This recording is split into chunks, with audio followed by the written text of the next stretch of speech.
today we are elated to have Dr. Sandra K. Johnson with us. She is from Lake Charles, Louisiana. That's her hometown. And she is the first Black woman to earn a Ph.D. in computer engineering, period. Yes. Period. Not a specific school, just period in the nation. And she is right in here. The world. In the world. Probably in the world. I haven't Probably checked in the world. Yeah.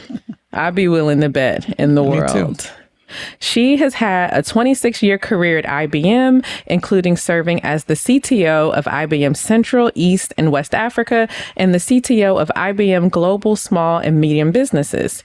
Currently, she's the CEO of SKJ Visioneering, LLC, which is a technology consulting company. She's an independent director at Regional Management Corporation and Pan American Life Insurance Company.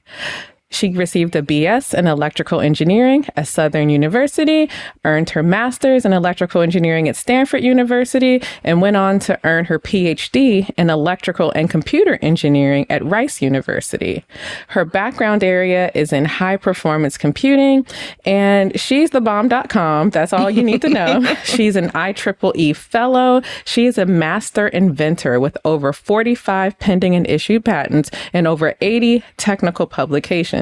If that was not enough, she has also authored 5 books, including her memoir, Soft Power for the Journey, The Life of a STEM Trailblazer. I'm going to stop talking because Dr. Johnson is amazing and we want her to say all the words. So thank you so much for being here today. Thank you, Kyla. It is certainly a pleasure to join you today. Yay. Yes, I'm so excited. I'm excited as well. I'm excited too. It's been a long time. I feel like if you're someone who's involved in the National Society of Black Engineers, you've seen Sandra somewhere. Yes. Because she's ever present there. And I remember meeting her when I was an undergraduate student a long time ago. Is that right? I do. And it was really inspiring. And like one of my favorite things to do at NSBE was to go to these meetings that they would have of folks who were like you, trailblazers in their field, folks who'd, gone down the path that you want to pursue, and kind of sit at their feet and hear their words of wisdom. I think that was my first introduction to you. And then we met not long ago, again, at Black Computer. Yes. And it was a time, y'all. Man, we had the panel to end all panels. We did. We amazing. certainly did. So I'm excited for this. Yes. And I remember meeting Dr. Johnson at IBM between my last year of college and my first year of grad school. I had an internship at IBM in Research Triangle Park, and she had come down to visit another guest that we had, Dr. Ruthie Lyle Cannon. Yes. And she's like, you need to come to lunch. It was either lunch or dinner or something. And you gave me a copy of Inspirational Nuggets. I would be holding it up right now, but it's in my office. But I searched for it. I was like, I took it to campus. But yes, I remember back then believing that, oh my gosh, this woman is amazing. Is there anything she cannot do? And then just to be reunited at Black Computer was like just a really cool just bookend to be like, wow, before I was starting a grad program, didn't know it was going to happen. And now I'm, 10 years into my career. Like, this is wild. Now, so I do have to say something based upon what you just said, Kyla. That is, I do have a strong faith. So when you said I can do anything, I truly believe I can do all things. Not some things, not a few things, but all things through Christ who strengthens me. That's right. We agree. We agree. Amen. So I guess, going back to where probably a lot of that was instilled in you, what was it like growing up in Lake Charles, Louisiana? Well, I do want to share that my family, that is my mother and siblings, moved to Lake Charles when I was 2. Prior to that, I was a military brat. My father was an enlisted man in the Air Force. In fact, I was born in Japan. Can't you tell? Nobody seems to believe that I was born in Japan, except this one guy I met a couple of days ago who had been drinking a lot. But anyway, so we moved around a lot. We were in Bourne, Massachusetts, and was about to move to Germany when my father was killed in an automobile accident by a drunken driver. And so my mom brought the family at the time. She had 3 kids, 3 months pregnant with my younger sister. I was the middle child at the time, the second. I had an older sister and a younger brother, and moved to Lake Charles, Louisiana, which was her hometown, which became my hometown. And so we grew up with an extended family, my mother's siblings and their husbands and their children. Wow. So my cousins are more like siblings. So birthday parties, etc., it was just the siblings and the cousins, and it was enough to have a birthday party. So it was an extended family. We were very close. We also all attended the same church, Baptist church, that I could walk to, back in the day. But it was that extended family, that foundation, that strong Christian foundation, and strong Black women who instilled in all of us that we could do anything we wanted to do if we wanted to do it. Just put our mind to it, and don't let anyone tell us otherwise. And so that foundation helped significantly as I moved forward and had various types of life experiences over the years. That's amazing. I think, it makes me think of what I remember of my family in Mississippi. Like, I was born outside of the group of cousins that all live together. And I would come and visit them, and it's like, they're so close. Like, this is so amazing that they have all of these people around them. It's like the community is raising them. Yes.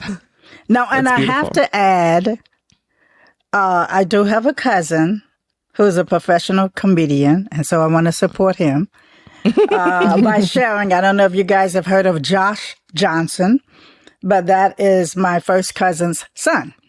Oh, really? So he's more like a nephew because his father's more like a brother, right? Oh, my goodness. But Josh Johnson is my relative, my cousin. Wow. So you That is amazing. go out, and anytime he's all over the place. On the Daily Show. I follow him on Instagram. Yes. I was like, let me make sure this is who I'm thinking of. That's awesome. He's hilarious. That is my cousin. He was born and raised in Alexandria, Louisiana. That is we so could be cool. related because I have Johnson in my blood too. So I don't know. I don't know. We might need to figure this out because that's amazing. That's so amazing. Yes, that is amazing. Yes, it is. He's like famous right now. Yeah. And just one little tidbit. He may be a little embarrassed, but he won't be disappointed. Josh is very shy. Oh. Really? So when we first heard him stand up, to do his routine, we were like shocked. It's like, wow, this is amazing. But anyway. I feel like the shyest people, like, comedy's about observation. And I feel like the shyest people sit back and observe what's happening. And the fact that you can make things funny out of that, I feel like that's the perfect setup. Yes. We've had conversations about this before because Kyla's friends with a pretty popular social media influencer. And my brother is also a social media influencer, does comedy. And so, like, it tracks all of them. Yes. Introverts. So most people think that they're extroverts, and then they like go and try to talk to them after their shows, and they're just like, it's like, get away from me. Amazing. Like, I just gave did all my everything talking. I had on that stage. Right. I can't do this right now. And by the way, I consider myself an introvert as well. But that does not stop me from doing what I need to do. I don't believe it. You don't believe it? I think there's a spectrum, and maybe you're closer to extroversion on that spectrum than way into the depths of introversion. Well, That's one thing I can share with you, it's in my memoir, is I actually won. I was in a talent show one time, and I won first place for acting.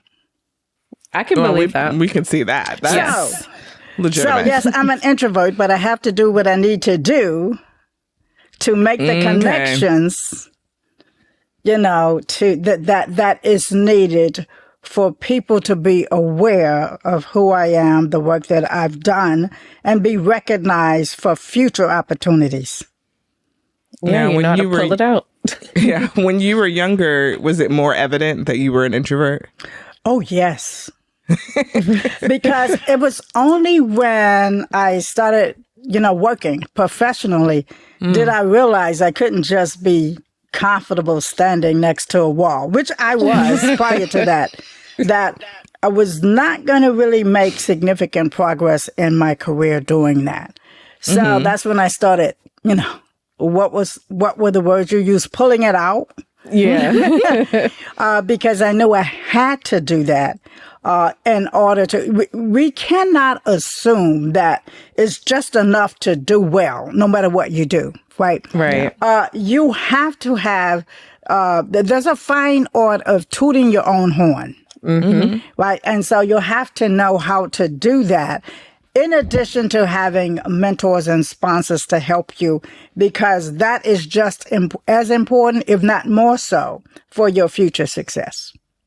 Absolutely. Yeah. Absolutely. And the fact that you recognize that, you know, because some people think it's a meritocracy and it's just, oh, okay, do good work and you'll be recognized. No, sometimes you got to do a little extra so people can know and you can be on their radar. I have to admit that I did not recognize it. I had to be told that.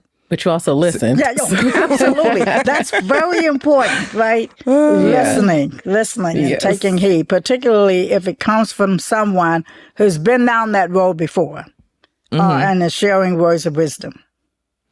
Were there other people in your family who did engineering or something in STEM that inspired you? Or was that something you realized while you were in like middle or high school? Actually, I have a STEM family.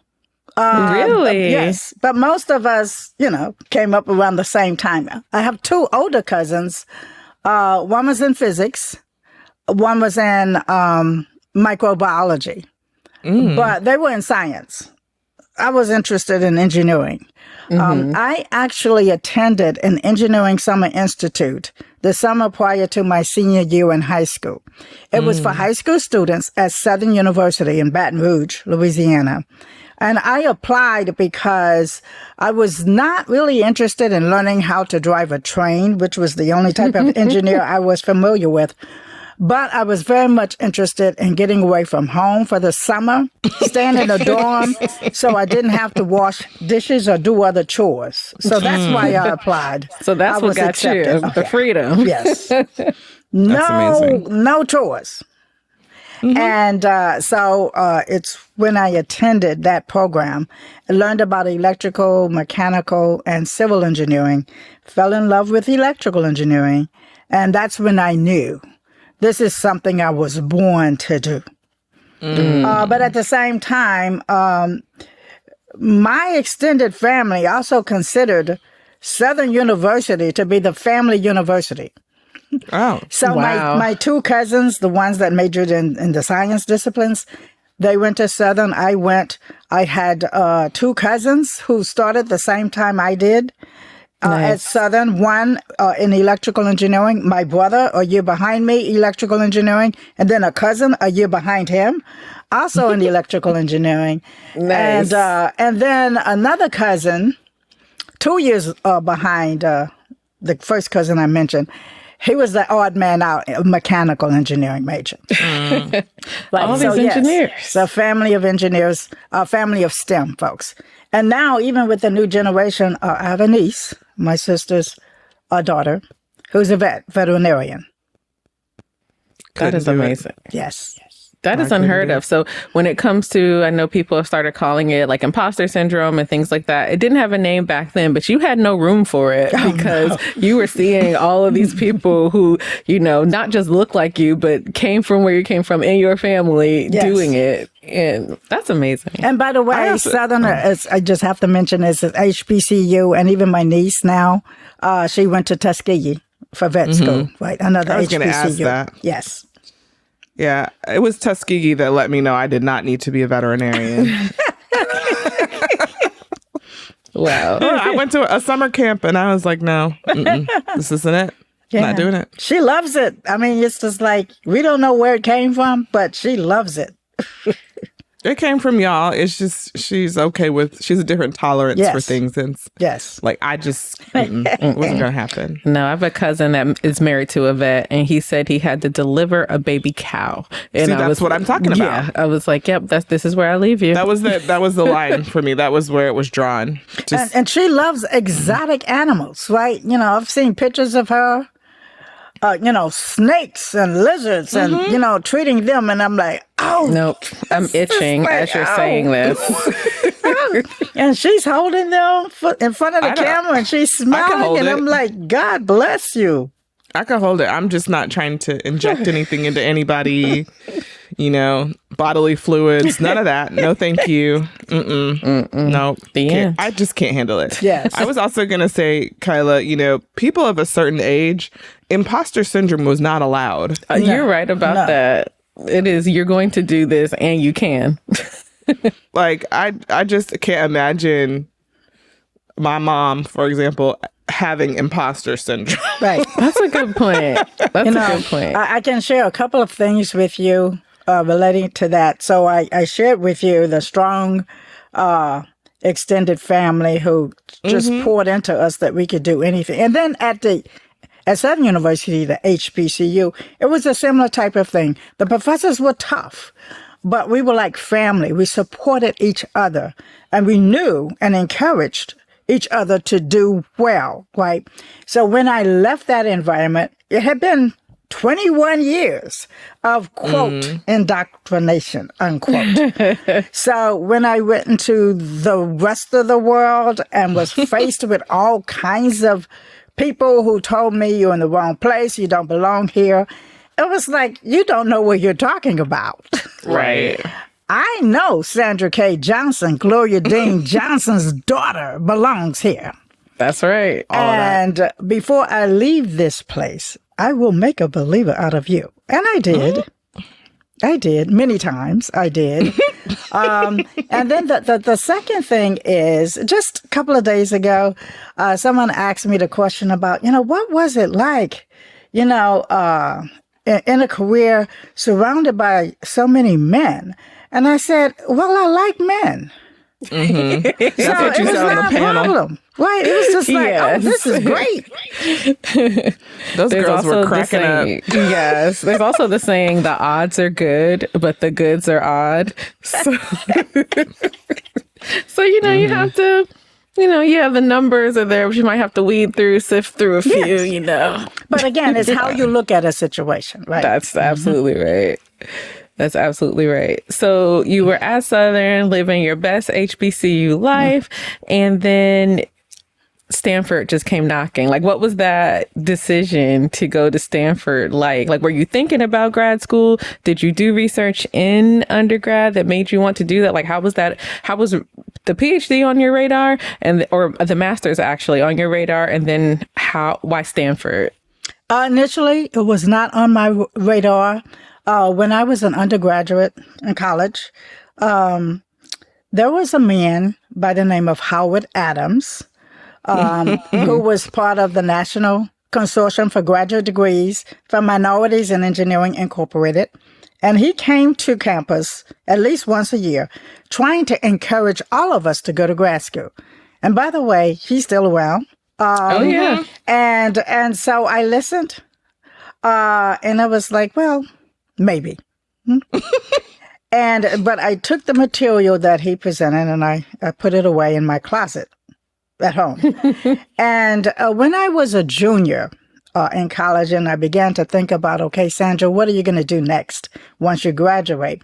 I was really enjoying my coursework. I loved it. And I felt as though, I think I can go to grad school, master's, that's 1, maybe 2 years, and learn a little bit more before I started to work. I did not want to get a Ph.D. because that was, it's just too long. It's too tough to do.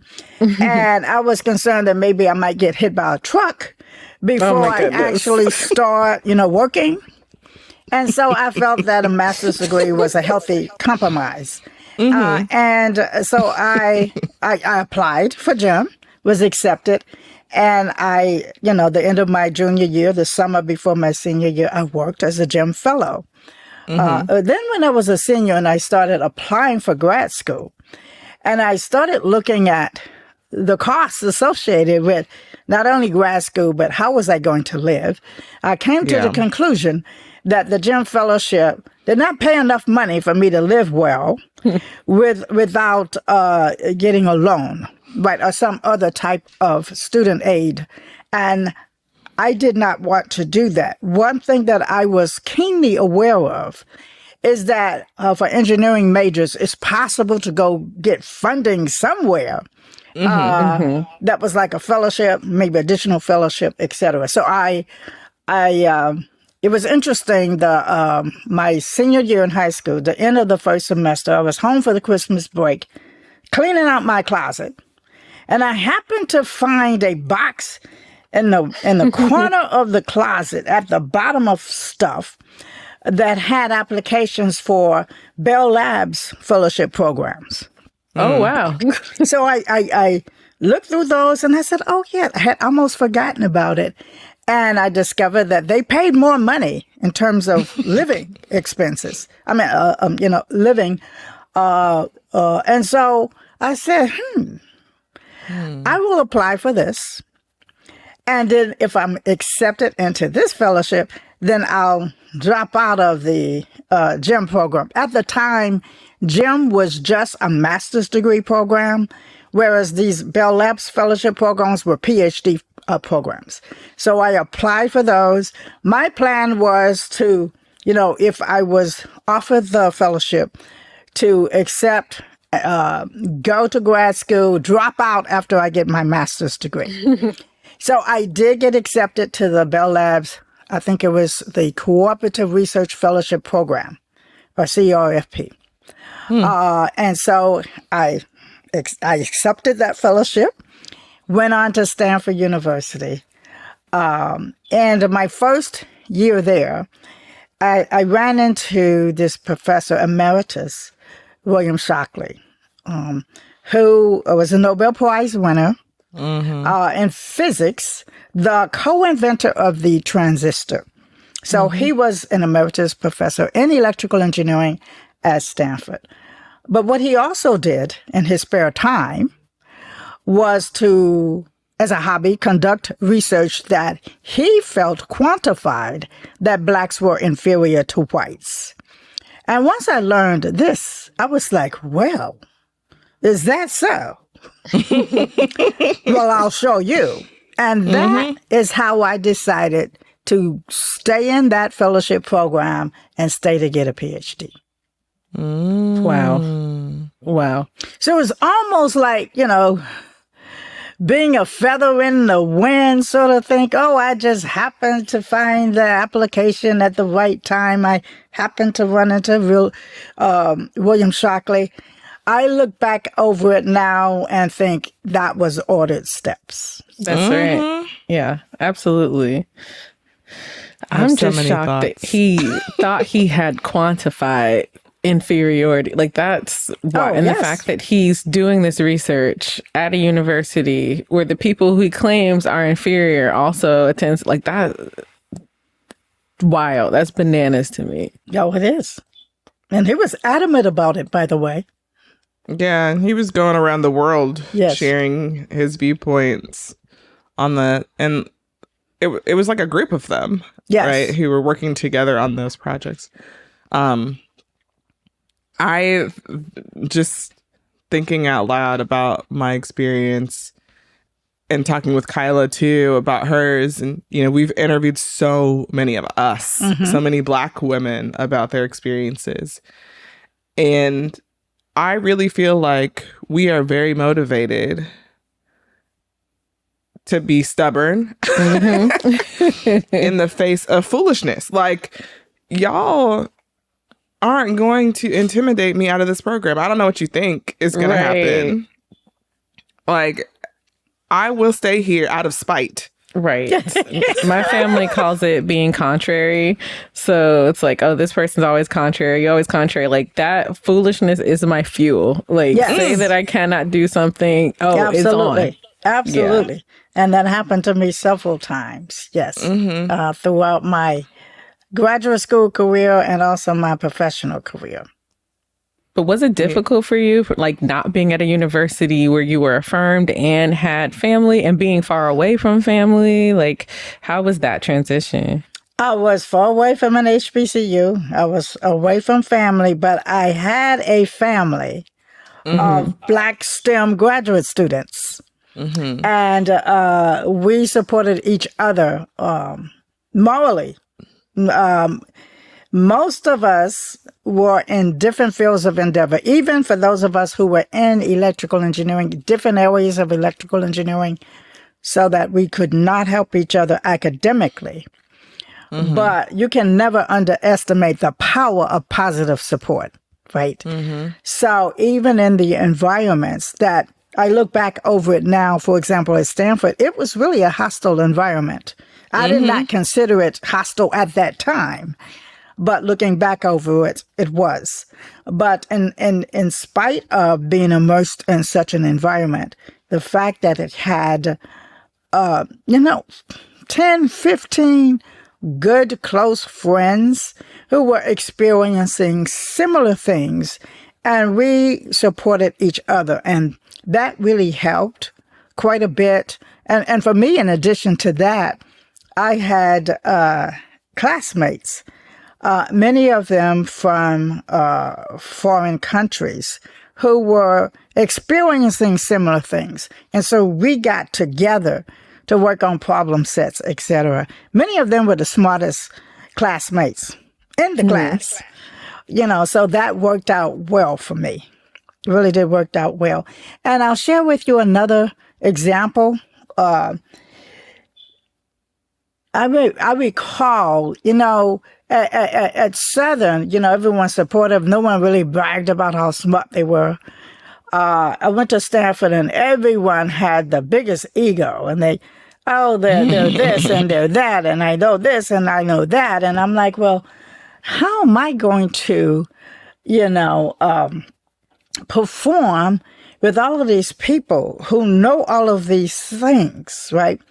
And so then, one of the first midterms, and about a week after the test, but before we got the results, the TA came up to me, "Hi, Sandra," and is having a conversation with me. Now, this TA knew who I was from day one, never said anything to me, right? Until about a week after the first exam. And so that took, I'm like, why? I didn't even know he knew my name. But hey, I kind of stood out. But I was not thinking like that. And so he came, he was very friendly, wanted to have a conversation. And I was a little standoffish because I'm like, what's going on here? And then when I got we got the test results back, I had one of the highest scores in the class. And so when I went to talk to some of my other classmates who had been bragging about all they know, they didn't want to say anything. And so I'm like, okay, I figured it out. They were playing mind games. They didn't know any more than me. They were just trying to make it appear as though they knew more, to try to mess with my mind. At least that's what I thought. Right? No, you're right. You were right. And so from that point on, then they wanted to have a conversation with me and being friendly with me like the TA. And I was like, I'm not going to be used. Right. I understand who you are, right? I'll be friendly with you, but don't think you're going to be my friend because you've already shared with me who you really are. Yeah. I had a similar experience, and it's crazy how, I remember talking to the professor once about something, and he was just like, look, these people who are being extra in class and seeming like they know everything, he was like, well, some of them have D's, so do not follow behind them. He was like, look, this is, and I'm so glad he was so real with us. Yes. But yeah, it's so crazy how, especially in engineering and computing, there's this bro culture almost of I need to just puff up my chest and show you how much more I know and what I do outside of school and make you feel inferior. It's fine to be smart and have extracurricular activities, but the fact that you feel the need to make someone else feel less than, like, why? For what? There isn't a limited quantity of grades going out. Whatever you earn is your grade. So I've never understood the need for that bravado. I am so happy that I learned that early on. Right. Yes. Because from that point on, I understood what was going on. And, I was like, oh, these mind games will not work with me. You can keep trying. And so it became a game with me. I would say to myself, is that the best you have? Oh, please. I don't mind going toe-to-toe with somebody, but come on, give me your best shot. Right. At least make it interesting. Right. Oh, my gosh. I don't know. Like, I'm intrigued by this, and I wonder, like, how much of your experience growing up played a role in that, because, we will mess with each other about stuff a lot. Like, especially like family. Like, they're the main ones who drag you down. You'd be like, why are we doing this? Nobody outside the house can drag you because the family has already dragged you before you get outside the house. It's like, this is preparation.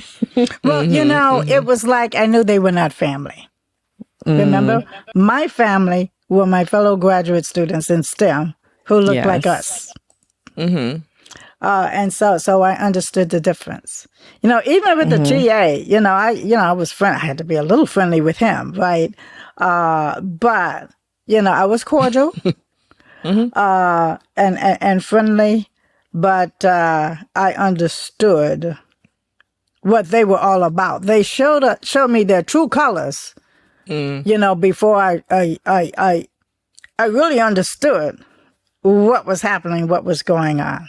Yeah. Mm-hmm. But that plus the strong foundation that I grew up in. So once I graduated and went into, started working for IBM professionally, and I was in research so it was a similar type of mentality.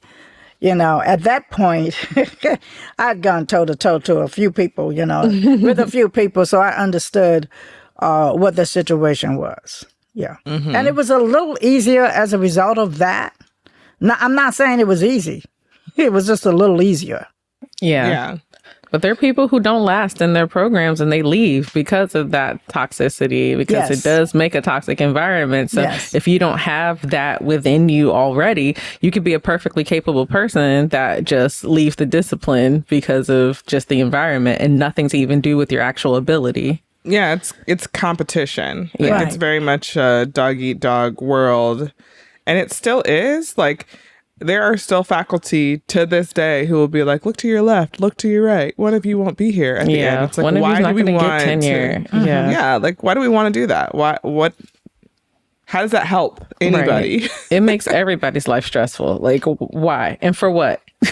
Right. And even with that said, I did also have primarily female mentors who mentored, shared words of wisdom, etc., about how to traverse the maze of this type of environment, and also showed others, the ones that paid attention, that there's a better way to interact with people, to brainstorm, etc., than the dominant culture in research. So, okay. You're in your classes, people are being annoying. The community in general on campus is not really all Black people, for Black people, all that stuff. But you had a community, you had mentors. Were you involved at all in like student organizations? How did you manage your day-to-day? Undergrad, yes, I was initially. Well, I should share with you that in high school, I did not know what it meant to be a valedictorian or a salutatorian until I was a freshman in high school. At the end of my freshman year, when I had a few B's. Oh, great. It's I didn't even know. and so, but at that point, it was just highly unlikely that I was going to be valedictorian.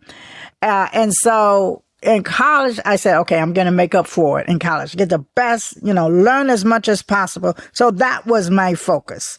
I came there to learn and to graduate, and that's what I was going to do. So the first 2 years in college, I just focused on my schoolwork.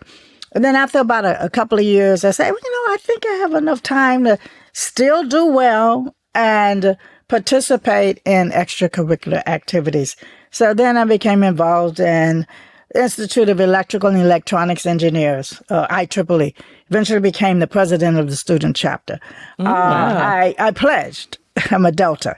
So I pledged Delta Sigma Theta as a junior in college, and then became actively involved in that. I was in some other activities as well, but again, only became active as a junior in school. And then when I went to Stanford, it was back to there was just so much work that we were given to do. We couldn't possibly, spend a whole lot of time doing other things other than, the types of things that you would want to do to stay sane. Yeah. And so that's what I did. I was not really actively involved in any extracurricular activities, but with my social network, we went to the movies, we went canoeing down the Russian River, we went horseback riding on Half Moon Bay. So we did some wonderful things, right? But that was like, 1 weekend here, 1 weekend there. We had potluck dinners every now and then. So it's not like it was all work and no play, because Sandra is a bad girl if she does all work and no play. But no extracurricular activities.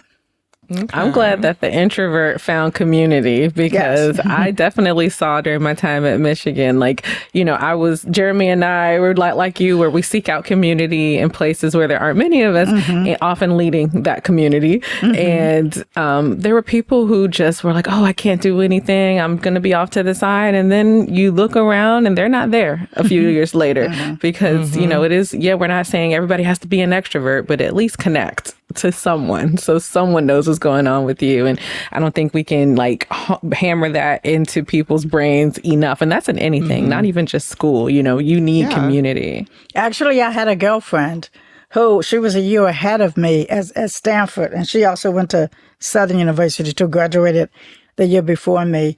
And she was the social butterfly. Great. Oh, nice. So I recall she just came to, I lived in a graduate school townhouse. She just came to my townhouse and dragged me out. You're going to dinner whether you like it or not. Right? Perfect. One of us. Yes. She's one of us. There's some saying that's like introverts don't actually make friends, and extrovert adopts them. And that is the perfect, that is the perfect demonstration of that. Yes.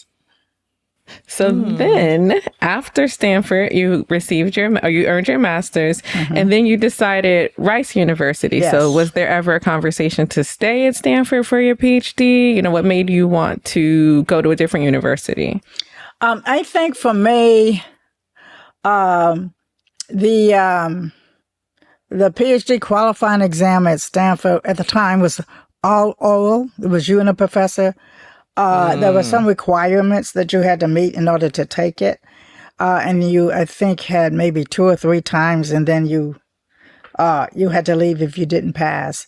And so the first year I looked at the requirements and I said, I'm not ready. I'm going to wait until the next year. And then at the same time, there were a couple of folks in my community who had taken it the first year. They didn't pass. And so the second year, they sort of didn't go home for Christmas, just stayed on campus to study for the qualifying exam. The department told them, well, we haven't made a decision yet whether or not we'll let you take it. But they stayed on campus anyway, just in case. Wow. And so then they found out, maybe a week or so before the exam was going to start that they were not going to be allowed to take it. And this happened like a couple of years in a row. And so I looked at that experience. They had very similar background. And I'm like, I'm not going to stay here 2 or 3 years. There are other places where I can go. I never even took the qualifying exam at Stanford. I was like, well, I know how to milk Stanford because I have 1 degree. That's right. And then I went around the same time, the Bell Labs fellowship that I had, they assigned you a mentor. So I had this conversation with my mentor. It's like, I'm thinking about looking at other schools to go and get a Ph.D. And my mentor suggested Rice University because that was his alma mater. Right. Oh, wow. And he spoke very highly of it. So I looked into it and, I really trusted him, talking about listen, right? Words of wisdom. And so I went ahead and applied to Rice. And then maybe a week after I submitted my application, I got a phone call from a professor, a Nigerian guy, who was so excited because he had been trying to get a Black person to apply for grad school for years, and he was just frustrated. And then here's one that just lands in his lap, right? And then when I talked to him, it turns out that he was in a field that really interests me, right? So then he became my advisor. Nice. And Makes so sense. that worked out. No, he was really tough. No, there was no easing of anything. In fact, it may have been even worse. But I knew that he was a supporter, right? Yeah. And so that's why I applied, was accepted, and ended up going to Rice University. Yeah. That's great. How was Houston? Because you were closer to home then. Closer to home, I actually shared an apartment with a sister and a cousin. Oh, nice. When I first arrived for a couple of years, and then I moved into my own apartment. So yes, it was close to home.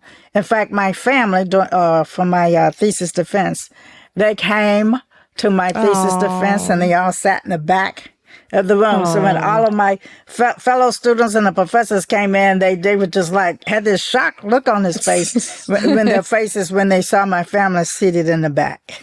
Yes. That's so sweet. So in other words, don't you try anything. Right. Right. Because you're not going to walk Love up that. out of here. You walked in, but you might go limping back. I love that. What area were you studying with this professor? Computer architecture, performance evaluation, cache coherence protocols. So, this, the way that it happened with you and your professor is kind of the opposite of the way that some people are taught to look for an advisor. It's like, think of what research area you want and then find the faculty member who's doing that. But in your case, you said, I want to go here. Look, here's someone I can work with. Let's work on whatever you're working on. Well, and actually, that was my interest. Okay. Oh, great. So even when he called me, when he saw my application, and then we started talking about what his area of interest was, it coincided with what my interest. So it Even worked better. out well. Again, audit steps. Yes, that's right. So what were the challenges in that space? You're back in the South. You got more of us around. I'm sure you have more community, but what were the challenges then? Well, I had more community, but it was still, in terms of as a student, grad student, particularly PhD student, there were fewer. Yes. Of us. So the community was my family. I recall my first day on campus. My advisor was not there because he was away attending a conference, but he suggested that I make an appointment with a number of professors and that he recommended to have conversations so that I could create my committee. And so it's this one guy. I went into his office, closed the door, and he said to me, I don't think you're going to make it here. But since you came with an outside fellowship, we'll take the money. Wow. And he smiled, and I smiled back because I was like, oh, sir, you do not know who you're talking to. That's right. I am Sandra K. Johnson. You heard this before. Gloria Dean Johnson's daughter. That's right. You don't know who you're talking to, and you are uninformed. But before I leave this place, I will make a believer out of you. And then 4 years later, by the way, he did come to my thesis defense. He saw my family sitting in the back. But he came and he sat down. And then, so after I passed, I was taking my family on a tour of the campus, walking tour. And we ran into him. And he came to me all excited, a big smile on his face. And he said, "Oh, Sandra, you were phenomenal. You were great. Outstanding. I know they passed you. They would be a fool not to. I don't even have to ask. I know they passed you. Congratulations." And so I smiled. Thank you. And in my mind, I was like, mission accomplished. I'm sorry, my petty is set up such that I would have to remind him and like, who said who's not gonna finish? Who said who? Like, I cannot stand that. Like, the unmitigated gall. Well, of course. But, at this point, 4 years later, I'd gotten past that because of what he said 4 years earlier. And I also was keenly aware of the fact that I was a trailblazer. There was no one else who looks like me. And I did not fall into the trap, if you will, of being accused of an angry Black woman. Yeah. So I was intentional about trying to use wisdom when I encountered face to face these people. Now, when I'm at home with the relatives, that's something else. Yes. But face to face. Can y'all believe what this man? Yes. Because that would fit their narrative. Like, if you were to be angry. Yes. Yes. I mean, they were just waiting. I mean, if at any point I did, guess who would have suffered? Right. Yeah. Yeah. So, wow. I have lots of stories like that. But listen, we have a 2-hour podcast with For this, real. with this life that you've lived. You had a connection with Bell Labs. Yes. But then ended up at IBM. Yes. Oh, yeah, that's a good point. So why IBM? Because at the time I graduated, Bell Labs had a hiring freeze. And so they told me, yes, we know we paid for you to go to grad school, but there's nothing we can do about it. There's a hiring freeze. That actually made it easier for me because of my interests. It was more closely aligned with what IBM had to offer than Bell Labs. So they made my decision easy. Oh, wow. So you're like, out of here. Thank you. I am not beholden to you all after I am done. So you went straight into IBM. I'm curious, why didn't you think about academia? Particularly, She was done with those folks. Yeah, you're right. well, that too. But most of the professors that I had were more interested in research than teaching. Yeah. They did not like teaching. And it showed. Many of them were bad teachers. And I loved research. I did not have and still don't the patience to teach. At that time, and I'm sure it's even worse now, there were students who did not want to learn but wanted the good grade. Yep. And I was afraid that I couldn't hold my peace. And you get into trouble. And so I chose to look for governmental or industrial research organizations. And that's how I ended up at IBM Research. This makes a lot of sense. Yes. I mean, you basically read Kyla. Yes, I was like, but you're self-aware. We're more self-aware. Yeah. I'm like, yeah, you're right about that. But I think had you chosen to be in academia, the students, you would have been the favorite, because when you are just candid and don't care about what you say, the students are like, yes, more, say more. Even though we're taught to, be prim and proper and only say certain things, people don't want fakeness. They want what's real. And quite frankly, after having gone through, let's see now, 6 years, academia, very grueling 6 years. Yeah. I did not want to go through another 6-7 years of a tenure process. I understand. Did you know Done you would with be the them first folks. as you were going through? No, I did not. It was only years later when I was on the board of the Computing Research Organization.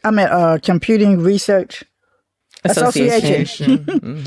And they do the annual report on the statistics of grad students. And I started looking at the results from years prior to the time, and I did not see any Black female who had earned a Ph.D. in computer engineering. And I certainly did not know of any, but I realized there could have been some that maybe graduated and I didn't know about. Right. But it was years later. Yeah, but Talby, they keep those records for CRA. So you found out afterwards. 'Cause for me, that was my motivation at Michigan. I'm like, oh, and nobody else has come through and y'all are acting crazy? Okay. I'll show you, huh? Right. Yeah, I think it's one thing to know you're the first at your university or college, but to then find out there was no one else in the United States of America. Right. That's what was that like? Now I understood that there were others who were capable, but for whatever reason, did not make it. Yeah. Yeah. Absolutely. But actually, after having gone through the process, I, got some ideas about why some didn't make it. And it had nothing to do with their ability. Right. It's not about aptitude. Yes. It's the way you're viewed. Just like, I'm not going to take this and walk away. Yeah. When I was my last year of my PhD program, I was working at Wayne State University, and there was another Black woman in the computer science department who told me she had been in the PhD program at Michigan for computer science, and she didn't finish. And I was like, oh, if she had finished, she would have been the first. And she told me, the reason that she left, and 100% toxic environment. She had a extreme, devastating life circumstance happen and had no sympathy from the department. It was like, look, do this or get out, and not caring that, that she had all this going on, and not even it's something that would set anyone back. And the fact that no one cared, the department didn't care. They're just like, oh, well, we haven't had one of you. And this just goes along with our narrative that you all can't do this. So I don't care. But it was wild. That's why when I see people who are trailblazers, the first, or one of the first, a group of, the first few, I know they're tough as nails. I know that they're not only good academically, but very, very, very strong in terms of knowing how to traverse a very toxic environment. Yeah. And in just about any professional situation, you're going to encounter some tough issues that you'll have to address. You have to learn how to traverse. And as a result, I think that they're probably better able to do that than someone who has not been a trailblazer. And I think that not enough people truly understand that issue. That particular point, right? They look at so many other things, but it's the qualities that you cannot quantify or measure, but you can, if you have conversations with people, have some type of assessment when you look at individuals to try to understand, is this the best person for this role. And I've had this conversation with people, particularly at the director level, when I hear, some of the executives say, we're going to go out and find the best person for this job. And I say, well, let's have a conversation about what do you mean by the best person? Right. Yeah. Yes. Yeah. So 26 years at IBM. Yes. And you kind of followed in your father's footsteps in a way, traveling the world. So the people don't know that you were all over the world. Yes. Yes. Doing the things. Well, so, when I was when I was a teenager, actually probably preteen, my mother and her sisters had two brothers. They were both in the Merchant Marine. They traveled the world, and they would just come home every now and then and tell us tales of faraway places. They were also, what really excited us, especially Uncle Ernest, he would give us quarters and dollars. So anytime he was in town, hey, we have some candy money. But he was and that sort of planted the seed for me of traveling the world. And also, two of my mother's sisters were teachers. And this was during a time where that was the status, excuse me, the status position for African Americans. And their husbands were high school and junior high school principals, or middle school principals. And in the summer, they would travel, usually, get in a car and travel somewhere in the United States. And so I would live vicariously through them when they would come back home and, share about the places that they've been from sea to shining sea in the United States. And so I remember, I think one year, my older sister, who was a goddaughter for one of my aunts, they took her with them when they went to Los Angeles. And they spent the whole summer. And she came back talking about Disneyland and all these other places.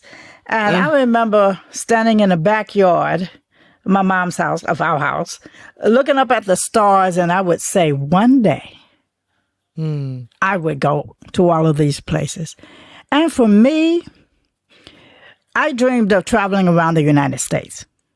Even though I had uncles who had been to other places, I just didn't think that broad, right? It was just New York, Philadelphia, California.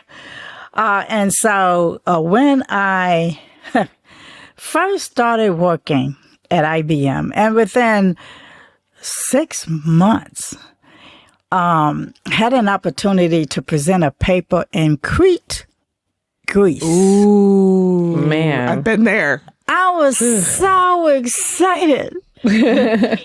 It's like I didn't have a passport. Oh, no. And I did not know how long it took to get a passport. Oh, no. So Sandra. I didn't go because now I did get a passport, but it came after the event, right? And so I said to myself, one day, and here it is, decades later, and I have to say, I'm about to go. I'm about to go. Yay! In a few months, but it's been like 30. You have to send us You'll pictures. come back. Yes. I'm going on a cooking tour. Oh, you ain't coming back. Oh, that's like a dream. She ain't coming back. Yeah, so my husband and I, we take these cooking classes, and so the chef, who, by the way, I should add, a Black male who was in academia, a psychologist at Duke, associate professor. And he was like, you know what? I'm out of here. I don't believe it. I believe it. He went to cooking school. He always loved to cook. Went to cooking school. And then he became a chef, at restaurants. Then he started his own cooking school, which he still has. And then he has these cooking tours around the world.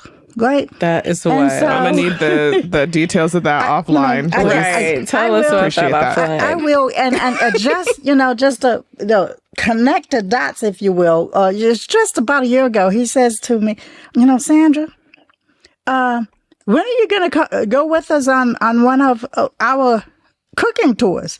And so I said, well, where are you going? Right? He said Brazil.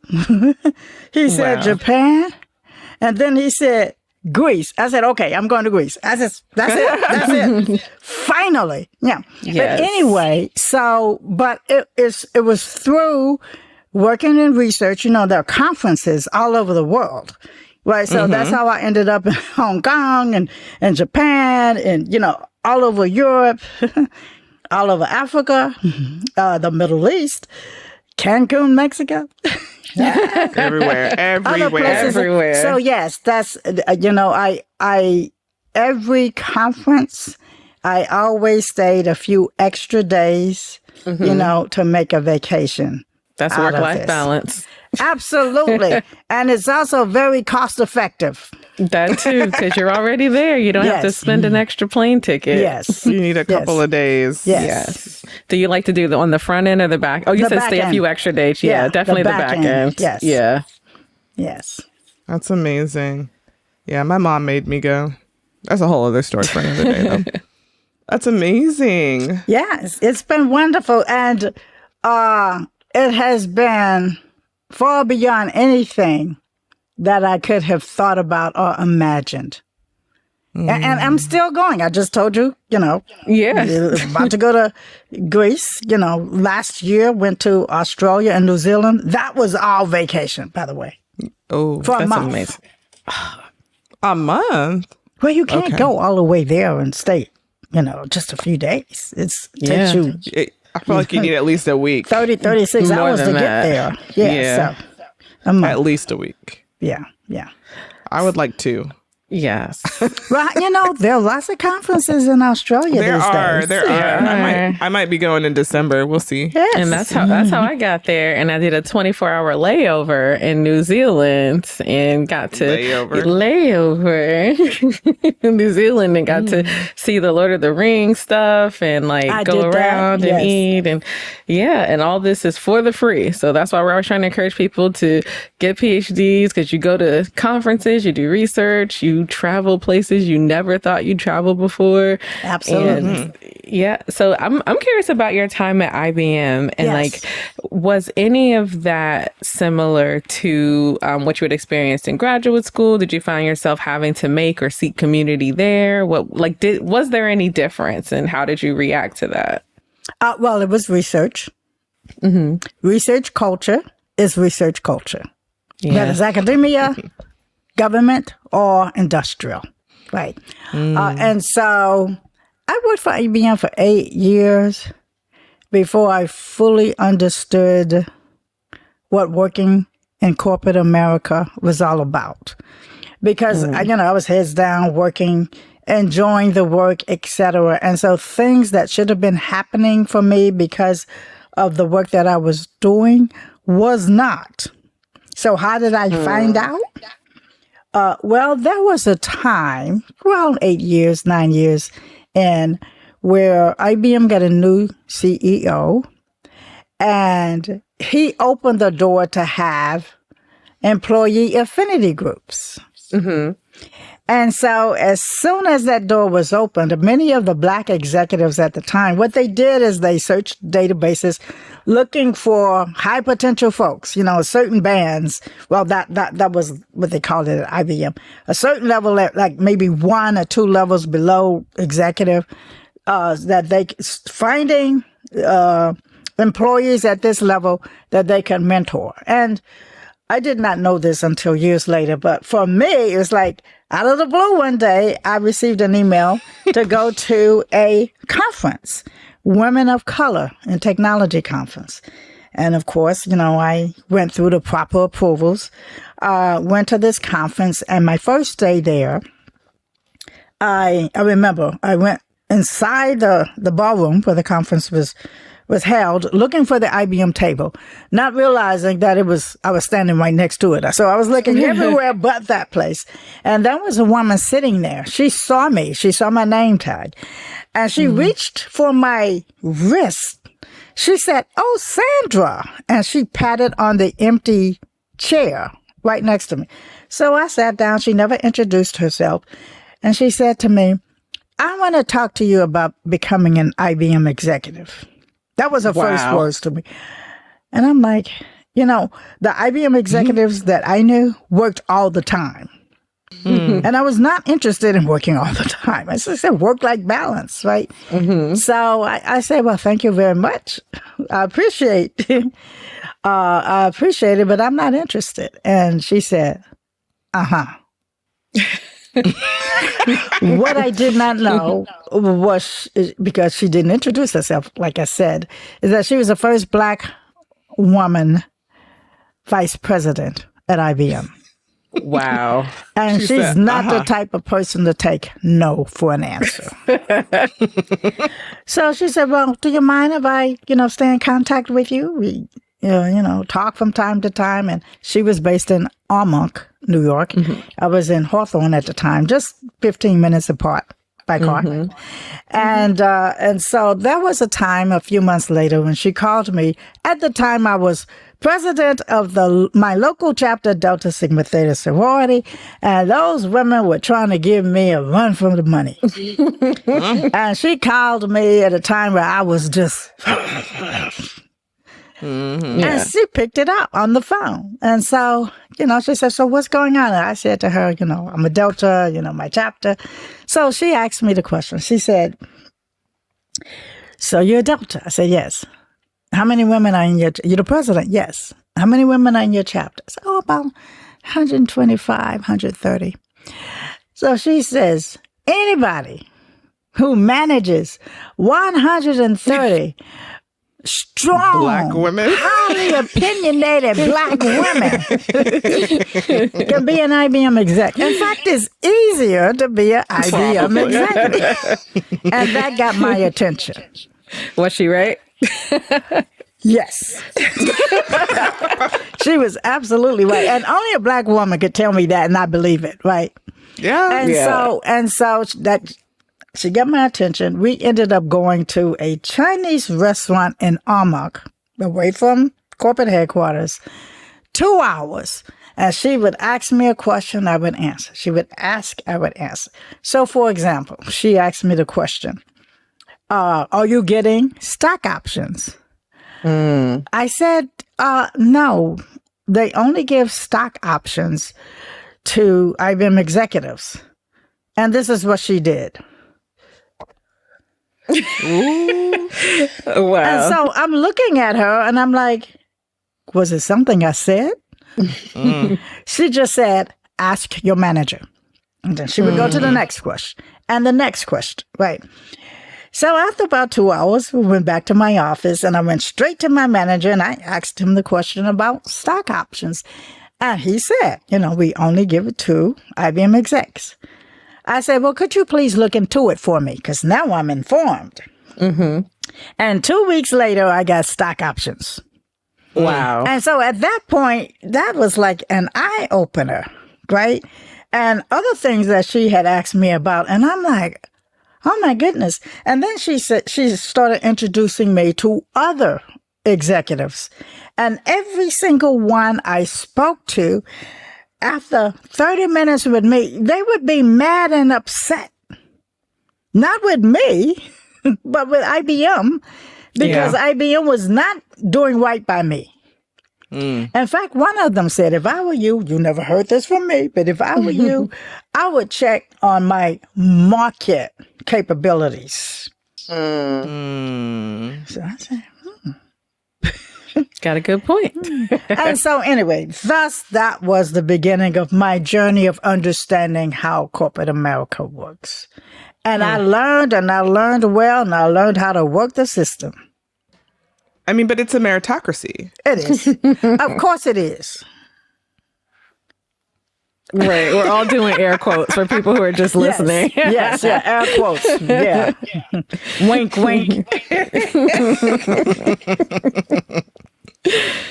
Wow. Oh my goodness. So did your patents happen through IBM research primarily? Most of the, well, not just research, but most of them through research. And it's because, I mean, literally maybe 3 or 4 months after I started working at IBM, I more or less continued to do work similar to what I did to earn my Ph.D. And so after initial set of results, I sat down and discussed them with my manager, and he started getting excited. And I'm like, I mean, I know these are good results, but... And then he said, well, I think what you have here is patentable. Nice. And I was like, oh, really? And I thought at the time, what most people think now, that you'll have to come up with an idea, with an invention that is a game changer, that changes the way this global society lives. Right. And while that is patentable, the overwhelming majority of patents are slight improvements on on existing technologies and inventions. And that so these results kind of quantify some design alternatives that I was looking at. And so that's how I learned about the majority of patents. And once I learned this, I'm like, okay. And then I went through that process with him to understand completely what it takes to get a patent. Then I'm like, okay, this is not quite as difficult as you would think. Yeah. But given the fact that I learned actually at a Grace Hopper conference about the fine art of tooting your own horn, it sounds really impressive when you say you have over 40 pending and issued patents. But they're not over 40 game-changing inventions that are going to change the world, right? But they are slight improvements or improvements over existing knowledge. And so I will share this with anyone who has an earned PhD. If you have an earned PhD, because that's what you do, you make a contribution to knowledge above and beyond anything that exists. So if you can earn a PhD, you can get at least one patent, if not more. You have a great point.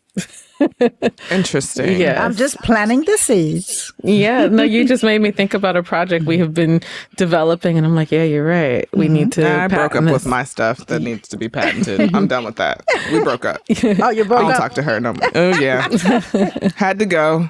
Sorry to see you leave, but I gotta go. It was a necessary departure. And by the way, since we're on this topic, you don't have to implement whatever it is. You just describe it in a way that someone who's skilled in the art can understand it and build it. Right? Yes. Yes.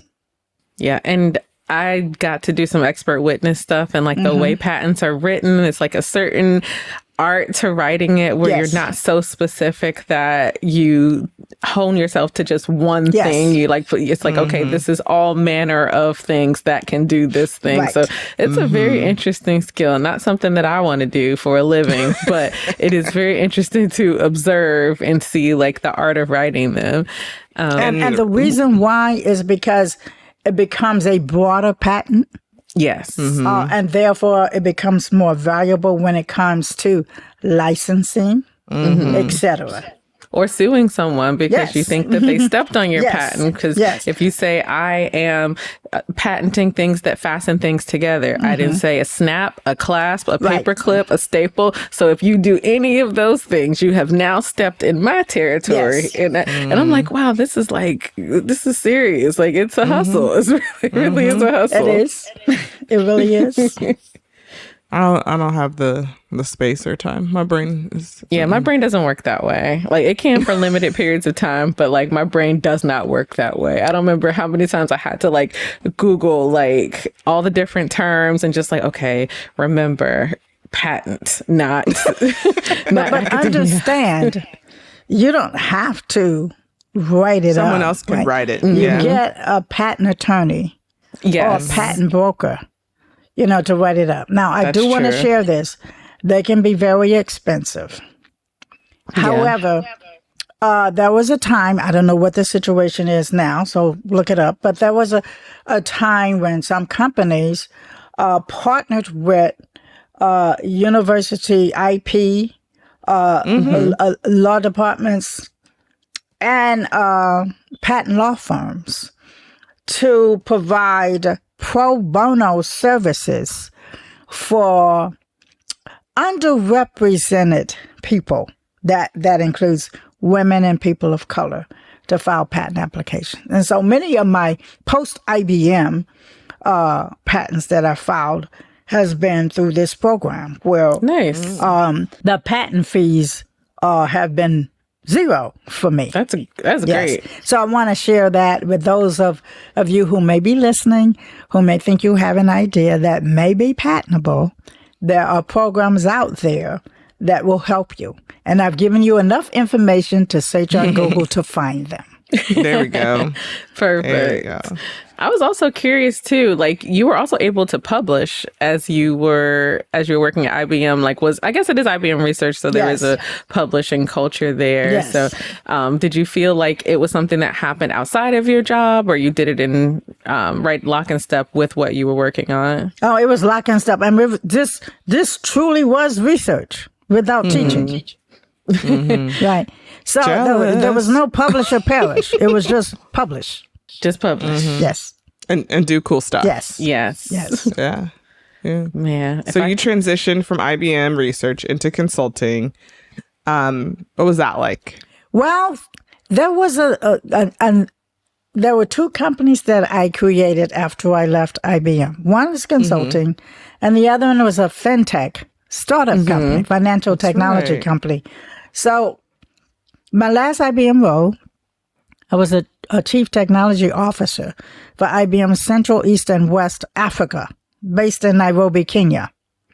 And when I lived there, and every now and then I would come home for rest, and I would try to send money back to that part of the world, Western Union, et cetera, remittance. It was cumbersome. It was expensive, et cetera. And at the time, that was this thing called mobile money. This was like before Venmo and Zelle, right? And quite frankly, mobile money came out of Kenya. The Venmo folks and the Zelle folks, they got some ideas from some other part of the world, like Africa. And so when I lived there, everyone was using mobile money, right? I mean, this was a cash-based society. Credit cards were just not heavily used. It was all cash. So the mobile money in Kenya is called M-Pesa. There were competitors, but the most popular mobile money service provided by Safaricom, which is the largest mobile telephone company. They created, they were the first service provider to provide this service in Kenya. And as soon as it was provided, it just took off. And so it was interesting to see a society, cash-based society, where no one had cash because they used mobile money. I use mobile money. We don't think anything of it now, but 12 years ago, that was not the case. But it was in Nairobi. And so I got the idea, instead of using Western Union, to create this remittance mobile app that enable those living in the West to send money and deposit it directly into the recipient's mobile money account. So they didn't have to go to Western Union, et cetera. And so I created a company, Global Mobile Finance, Inc., to do that. And I think I had the company for 5 years. So I went through the whole process of incubation, raising money, talking to VCs, angel investors, et cetera. And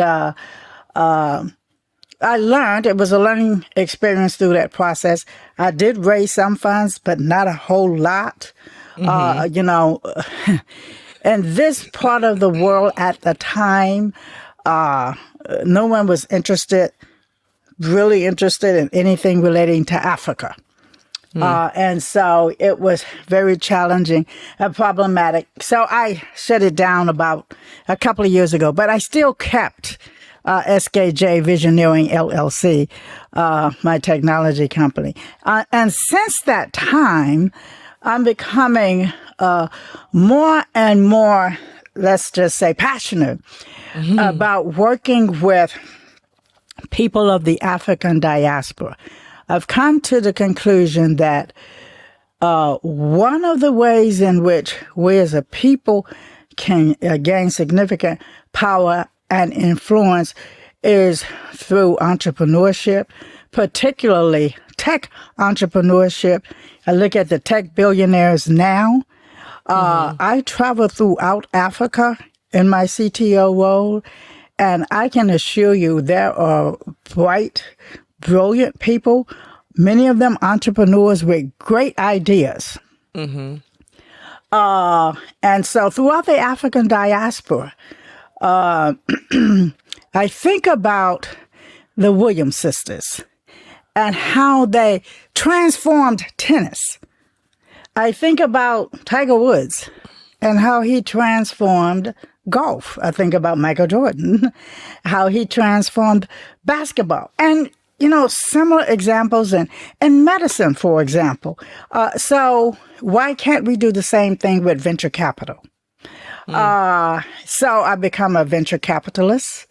I'm working with a partner who has a Ph.D. in AI, former IBMer. So between the two of us, we are going to start a venture capital fund called Greenwood Ventures, where we will provide funding to people of the African diaspora who are working on AI tech companies. Nice. So if someone listening to this is like, hey, I want to pitch and let them know about my idea, should they go to your website? What should we do? The best way to reach me is through LinkedIn. Dr. Sandra KJ for LinkedIn. Yeah. Okay. Just in case someone's listening and like, oh, I have an idea. I need to tell her. So good. They have that information. Now understand, we're going to be tough. We want you to succeed, which means you're going to go through a rigorous program. There's a method. Before we make a decision. Yes. There's a method to the madness, though. Yes. Always. Yes. Always. I have so many thoughts about that too. We might have to send some messages back and forth. Okay. So consulting, is it something that, as someone who led an entire arm of a international organization, one of the top technology companies in the world, does that lend to consulting? Like, how do you translate those skills into what you do today? Most of the skills are just the deep technology skills from just working in various tech-related projects over the course of 26 years and keeping abreast of the latest and greatest technologies. So for the most part, I pick and choose very small, contained projects to work on, because in addition to that, I spend a lot of time on my corporate boards. And I do want to share a little bit about boards, because this is the basically three types of boards, corporate boards: nonprofits, and then for-profit private, and for-profit public. It's sort of like a pecking order. Nonprofits, we all know about the nonprofits. It's to make a contribution to society, typically some type of social contribution. And to be on the board of a nonprofit is typically something that you are passionate about to help your fellow man in this global society. And in many instances, if not all, you are asked to help contribute, donate to the actual organization. Not so with public and private for-profit corporations. You are legally there to represent shareholders and other relevant stakeholders, but primarily shareholders. There's a whole group called Black Women on Boards. I'm a member of Black Women on Boards, yes. Of course you are. Of course you are. And I think Stanford that Women on Boards, too. See, what made you interested or willing to work in those spaces? Because that is a commitment. Right. Okay. It is a commitment. But in terms of the time commitment, is not as much time as you would think. Okay. And I'll explain what I mean by that. So what interests me is that when I was actually winding down my IBM career and I'm sharing, okay, what am I going to do next with some of my IBM colleagues? You know, it's like, what are some of the things that we can do next? And the idea of corporate boards came up. We didn't know quite exactly what that meant. But, from the people that we knew who mentioned it, we discerned that this was important and it was something that we should look into. So I made a mental note that when I got back to the U.S., I would look into it. And I also had this woman who had been, for years actually, suggesting to me that I should seriously consider this. She introduced me to the leadership of a local professional directors organization. She suggested I join. You don't have to be a board member to do that. And so I met with them. And you know how when you walk into a room and people look at you like, what are you doing here? And you really don't belong. They don't have to say anything, right? Nope. And at that point, I'm like, you know what? I have enough going on now. I do not want to have to deal with that. So I just let that go. At some point in the future in my mind, I said, I'll revisit. But then maybe a year or two later, no, it's longer than that, more like 3 or 4 years later, out of the blue, talking about order steps now, I received an email from a headhunter who represented a company who was looking for someone with my background. And she found me, a Black woman, by the way, with my background, a former CTO, George Floyd. So, it was around that time, right, shortly after he was murdered. So she reached out to me and she says, are you interested in corporate boards? And of course, I will have a conversation with anyone because you never know where that's going to lead. Yeah. So I had a conversation with her, and the more I shared with her my background, the more excited she became. I'm like, why is this woman getting excited? So then she said, apparently I passed the initial filter, wanted to know if I was interested in going through that process. And I said, sure. She sent me the information. And so I read through it. I read a lot about the company. It seemed interesting. And so, but I think what really got my attention was the compensation. And I will share this with you because it's a public company. And what I did not know, I mean, I knew, but never really took the initiative to look into it, is that with all public companies, the top 5 named executive officers are NEOs. Their compensation is published. And so is the compensation for directors, for boards. Now, there are some legal requirements of boards. You are legally required to do the due diligence to ensure that management is doing what they need to do to grow the company so that it's going to be successful in the marketplace, right? And if you don't do that, then, there could be some potential legal issues. So it's very important that you do your due diligence, working with management, asking the right questions, providing guidance and oversight for the company. And boards fire and hire the CEO. Yep. So they definitely have influence and power. But I didn't know about the compensation, which on average is about $250,000 a year for about 15 hours a month of work. Why am I in this chair right now? Like, that is why I am sharing this with you.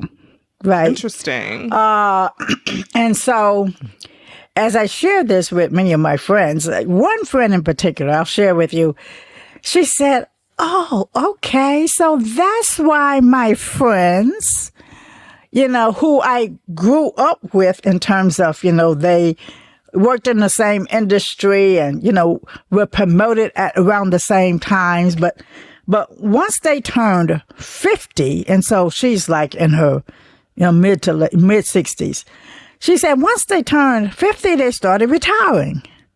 Mm-hmm. And I couldn't figure out why were they retiring because, I was not there, right? Right. But she knew they had been on a few boards for about 5-10 years. Oh, they're good. That's enough. And so, but they didn't tell her. Wow. Oh. Right. They were all gatekeeping Caucasian males. Right. Got it. And so that's why there is such a thing as Black women on boards. That's why I'm sharing, because there is such a thing as a board career. Where, most of the CEOs of companies or even presidents of universities, you don't even have to be a president.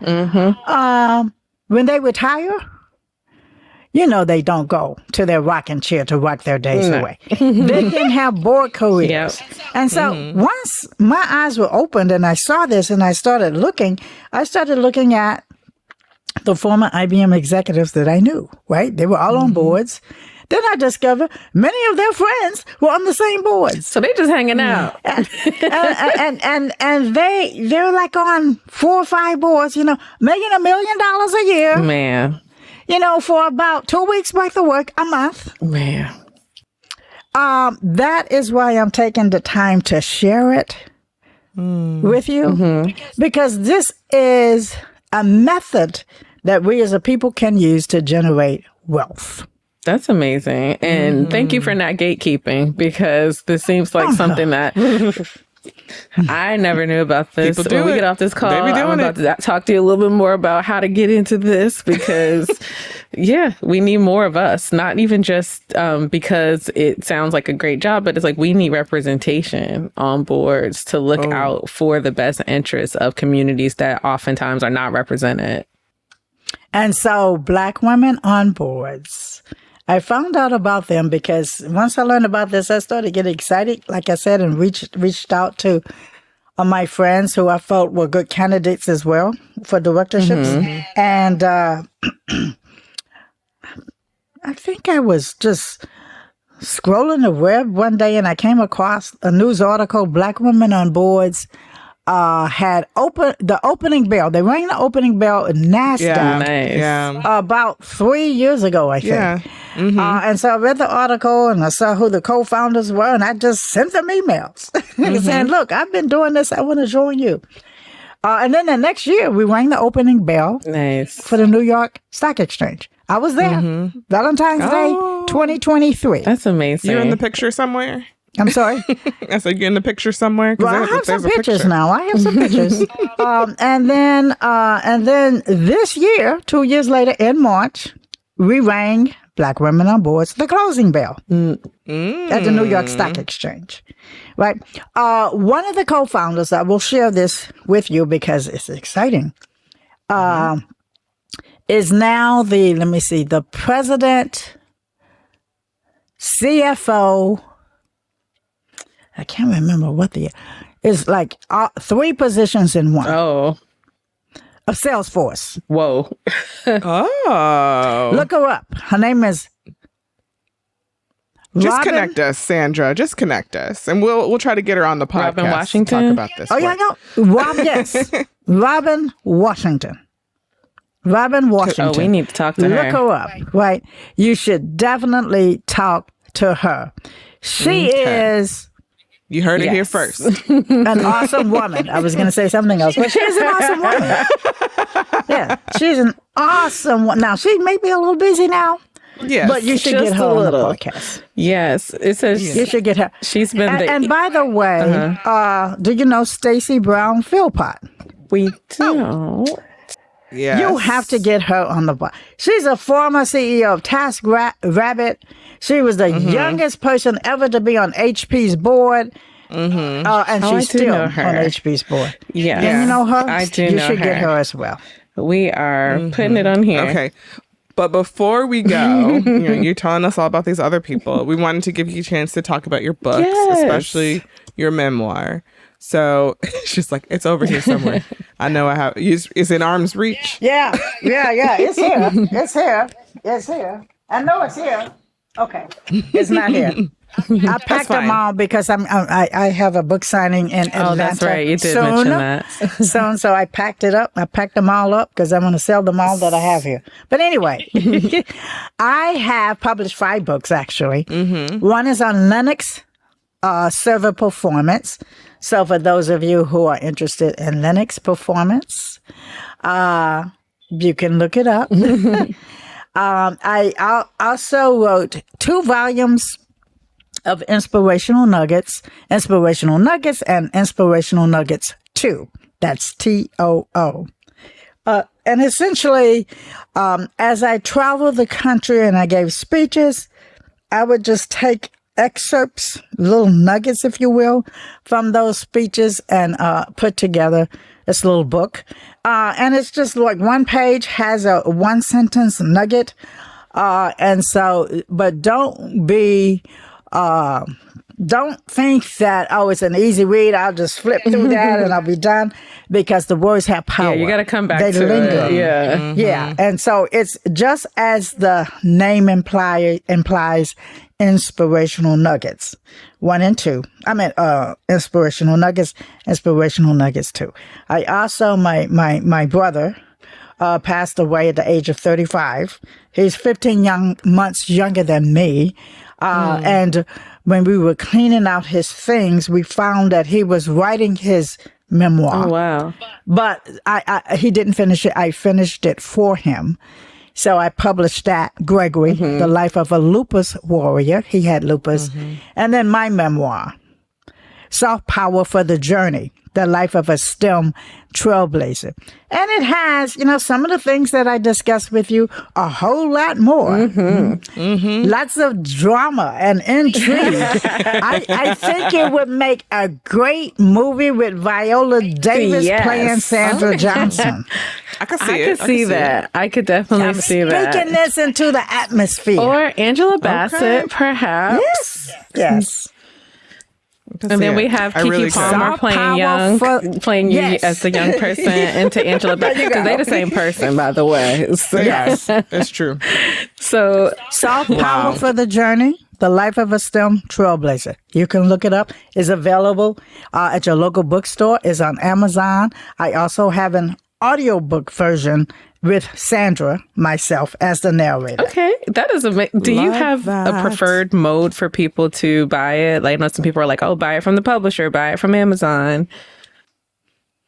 Of course, if you buy it directly from me, that would be my preference. Okay. And you get an autographed copy. Ooh. Well, we are definitely going to buy some from you, because the first 5 people who listen to this episode and make a video, very short video, tagging us, telling us what inspirational nugget did you get out of this episode, we will give you a copy of the book. We're going to buy 5 from Dr. Johnson, and you will get those. So yes, the first 5 people, make sure your profile is public so we can actually get it. And tell us which book you prefer. That's true. Like, do you want an inspirational nugget book, or do you want her memoir? Yes. Yeah. First 5 people, you get your choice. Well, Sandra, it's been great chatting with you. Likewise. More about your experience. People want to contact you. You said use LinkedIn. Yes. Is there any other way that you want them to reach out, or is LinkedIn just that's the best way? Because other ways I give you, you can reach via LinkedIn is also the same way, right? So LinkedIn is the best way for me. That's Wonderful. Yes. Well, thank you so Yes, much. thank you so much. We're You're welcome. It's been honored wonderful. that you'd be here Yes. with Yes. us today. Yay. And you ladies, I'm so proud of you. Keep doing what you're doing. Thank you. What a way to encourage and inspire. I'm so excited for you. Oh, thank you. Thank you. Oh, you're welcome. That means so much.